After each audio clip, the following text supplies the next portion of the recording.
Assalamualaikum warahmatullahi wabarakatuh. Halo teman-teman, perkenalkan saya Salma Novia Nur Farida dengan NIM akhir 051. Pada kesempatan kali ini saya akan menjelaskan mengenai penyakit pada usia lanjut. Saat kita memasuki usia lanjut, yang terjadi adalah sistem kekebalan dan fungsi organ tubuh akan menurun. Hal ini menyebabkan tubuh rentan terhadap penyakit. Penyakit lansia ini bisa menyerang secara fisik maupun psikologis. Nah, penyakit pertama yang akan saya bahas adalah penyakit jantung. Penyakit jantung menjadi salah satu penyebab kematian tertinggi di Indonesia. Penyakit jantung pada lansia bisa terjadi karena seiring bertambahnya usia, pembuluh darah menjadi lebih kaku dan arteri bisa tersumbat oleh lemak atau flak yang menghambat aliran darah ke jantung. Penyakit jantung pada lansia ini bisa terjadi karena penuaan alami yang membuat pembuluh darah lebih kaku dan jantung bekerja lebih keras. Selain itu, penyakit kronis seperti tekanan darah tinggi, diabetes, dan kolesterol tinggi dapat merusak jantung seiring dengan berjalannya waktu. Selain itu juga gaya hidup yang tidak sehat seperti pola makan yang tinggi lemak, kurang olahraga, merokok, dan stres juga meningkatkan risiko penyakit jantung. Faktor lainnya yaitu riwayat keluarga dan penurunan fungsi organ seiring bertambahnya usia turut berperan dalam menyebabkan penyakit jantung pada lansia. Yang kedua, hipertensi. Semakin bertambahnya usia, tekanan darah cenderung semakin meningkat. Pertambahan usia berpotensi menyebabkan pengerasan pembuluh darah. Pengerasan tersebut mengurangi kelenturan pembuluh arteri besar dan aorta sehingga menyebabkan terjadinya hipertensi. Hipertensi pada lansia ini bisa terjadi karena penuaan alami yang menyebabkan pembuluh darah menjadi lebih kaku, sehingga jantung harus bekerja lebih keras untuk memompa darah.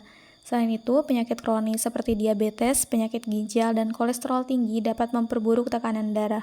Gaya hidup yang tidak sehat seperti konsumsi garam berlebihan, kurang aktivitas fisik, obesitas, merokok, dan stres juga meningkatkan risiko hipertensi.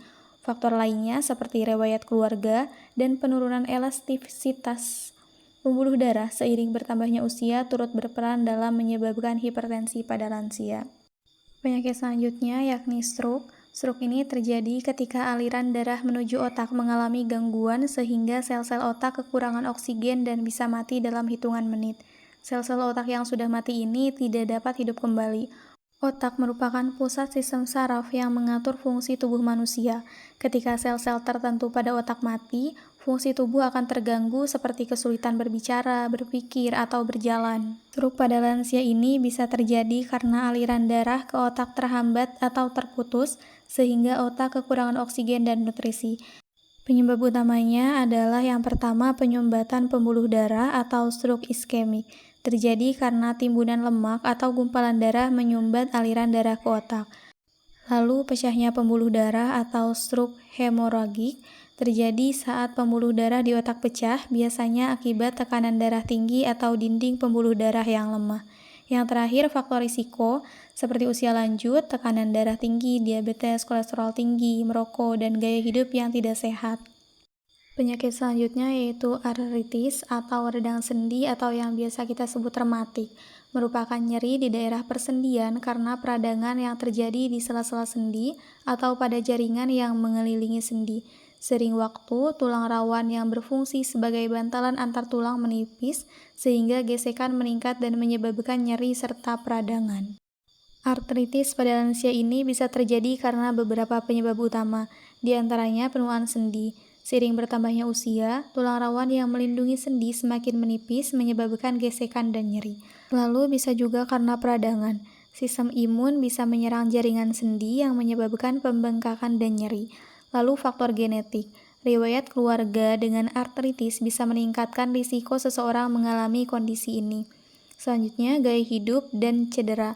Aktivitas berat, kurang olahraga, atau cedera yang tidak pulih dengan baik bisa mempercepat kerusakan sendi. Yang terakhir adalah berat badan berlebih. Beban ekstra pada sendi, terutama lutut dan pinggul, dapat mempercepat kerusakan dan menyebabkan nyeri. Yang selanjutnya ada penyakit kanker. Risiko terkena kanker akan meningkat secara signifikan sesudah usia 50 tahun.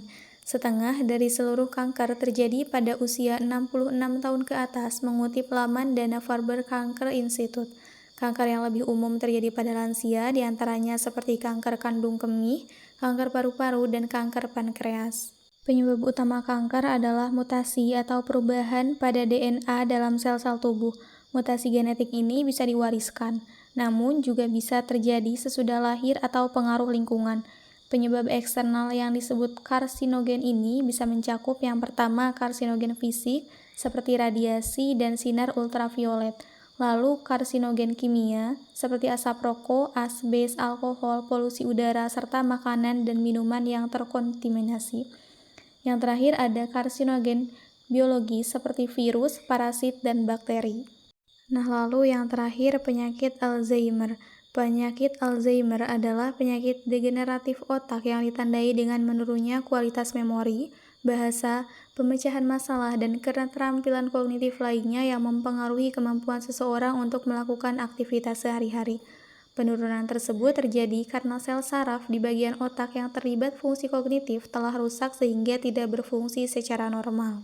Penyebabnya bisa karena genetika, adanya mutasi gen tertentu, riwayat Alzheimer dalam keluarga meningkatkan risiko terjadinya penyakit Alzheimer.